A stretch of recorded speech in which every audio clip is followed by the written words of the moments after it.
Creamline Cool Smashers pagkatapos manalo sa set 1 pagdating sa set 2 sa Battle for Gold. Grabe talaga ang kumpiyansa ng CCS.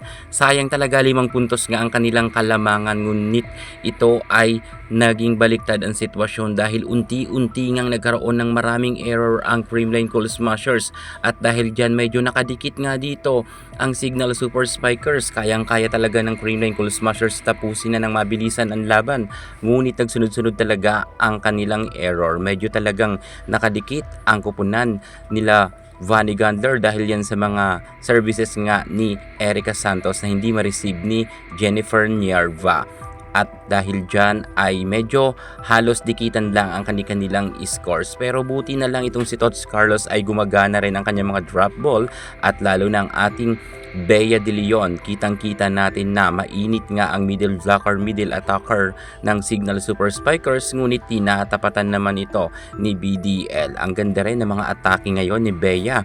Patunay lamang to na lahat ng mga star player ng Creamline Cool Smashers ay gumagana. Hindi lang sila nagfo-focus sa isa, dalawang players, bagkus tulong-tulong talaga na pumupuntos ang mga players ng CCS. Maganda rin ang mga set ni Gia Amazing kahit medyo nakadikit ang Signal Super Spikers.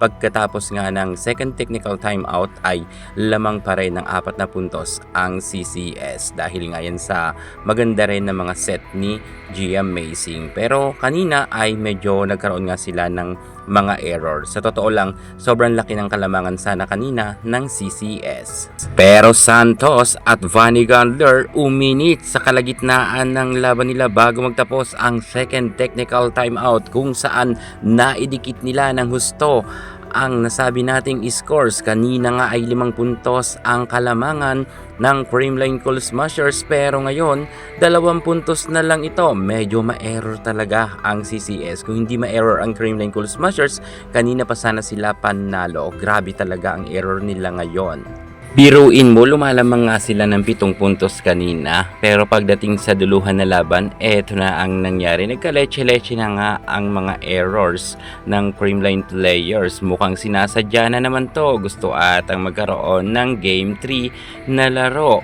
Well, paldong-paldo na naman dito ang VVL kapag nagpatalo dito ang Creamline Cool Smashers. Kitang-kita naman natin na talagang talagang daming error, at mukhang tinitingnan lang ng mga players ng CCS ang mga bola paparating sa kanila. Talo sila sa score na 22-25.